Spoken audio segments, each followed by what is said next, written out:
So all right, so back when I was in college, we were on a college trip, right? You know, we're having a good time. Everybody's hanging out. We've been dancing. Some people are engaged in just whatever they're engaged with, and I mean, it's nothing bad. I mean, it's just kids having fun, right?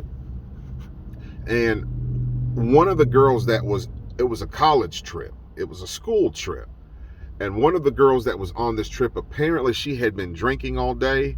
And by the time we as a group went out, ate, hung out, went to the after spot to hang out a little more, she was like hung over to a point where she lost all sense of consciousness.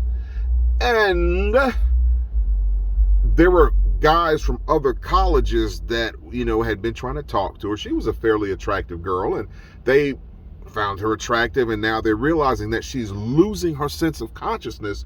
So it's like now some of these guys are predatory and they're trying to move in, and it's not a good situation. Well, as I got wind of it, I remember that I'm like, hey, I can't let this happen like this. Now, I know this is a little graphic, but it's real, and these things go on all the time.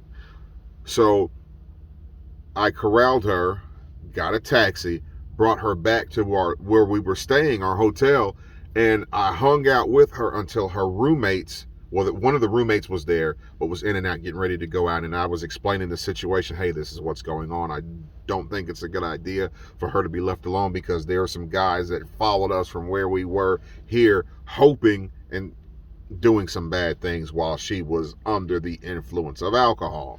So, we hung out there together, waited for all the other roommates to show up and just whatever. And I went on about my business, but I wanted to have a witness there because I knew what was going on, but I did not want my good to be evil spoken of. That's why I alerted everybody what's going on, hang out, make sure that you're a witness that, hey, I didn't do nothing. So that was a blessed thing to have done. But sometimes we as men, maybe we don't understand what it means to protect. So that's why I got on TikTok and encourage people to, hey, Stitch, just do it, because I want to hear it.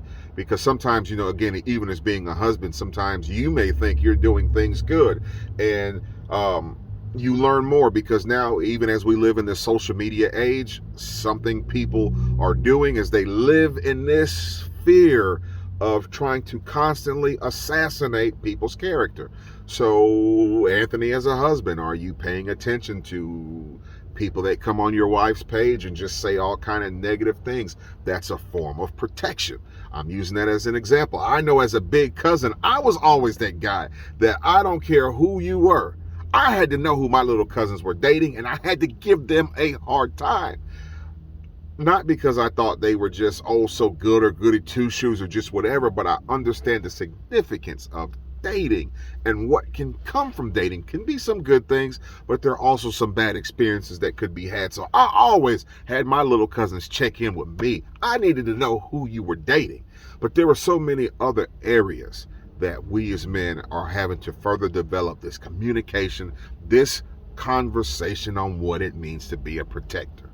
Right now, there's a lot of back and forth about the Will and Jada situation, but there's another situation that we probably maybe not be given as much light to, but that is the Megan Thee Stallion and Tory Lanez situation with the shooting in the club. Pay attention, read up on it, watch what's going on. But now you have to sometimes wonder when you hear it said so many times, but men, especially black men, are we doing a good job protecting our women? That's it. That's the conversation. And that's the points that sometimes we have to address within our own selves, knowing, hey, you may be doing good here, but are you doing good in other areas as well? Get it? Got it. Go Tigers.